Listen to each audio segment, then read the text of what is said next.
Your high performers suffer the most when put together with medium to low performers. And this is lesson number 1 from Kilimanjaro trip.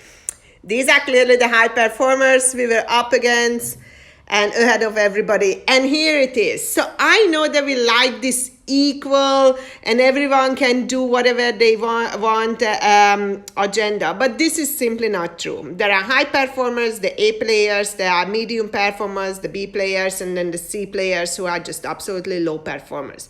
And people have different ability, and if you put them in a situation where their ability doesn't match the task, they immediately become low performers. So we can all be in these kind of situations. So in this case, high performers is high physical ability and internal drive that really motivates, intrinsic motivation and the drive to achieve and succeed.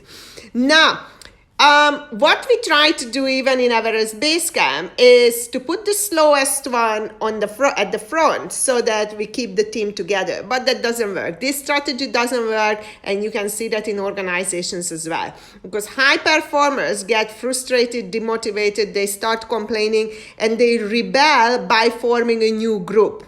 And this is where you lose control over them. So you can't do that. And if you see in organizations how we do that, we do allocate high performers to train and motivate and bring the performance up of medium and low performers. This can be detrimental. Now, I'm not saying it shouldn't be done, but we need to look at how we are doing it, because if you don't let your people perform, especially your A players, they will leave you. They get very frustrated if you are slowing them down. And guess what? High performers, A players are the ones who are driving organizations and the team. So if you slow these guys down, you average out the whole organization. So don't do that. Now allocate players, A players, for a little bit of time. Go and train that, mentor that, coach that person, the B players. Don't give A players a C player. There's just too much of a gap. So, and we do that, and unfortunately, for that reason, is always the highest performers who suffer in organizations. And you know what was the worst part in this?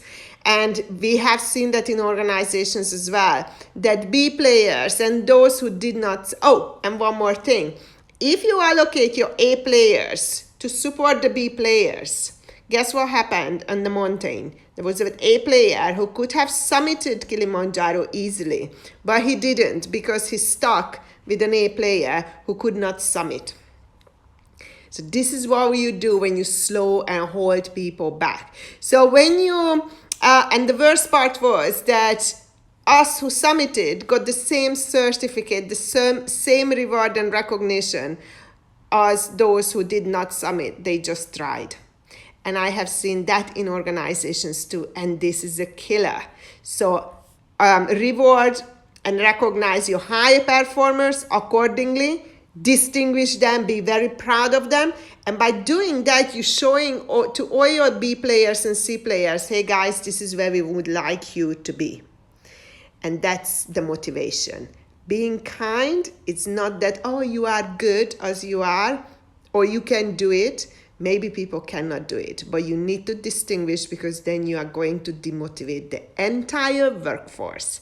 And that is lesson number 1 from Kilimanjaro. Your high performers suffer the most when put together with medium to low performers.